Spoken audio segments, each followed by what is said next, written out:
I kommer til at gå rundt i alt det her, så kommer I til at træde ind i det queerede øje og ind i queer-kroppen.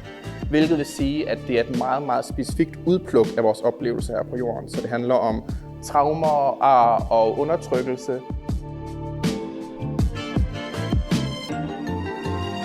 Vi kommer til at læse sådan stærke statements og ord fra meget kendte mennesker, der har kæmpet for vores sag her igennem livet.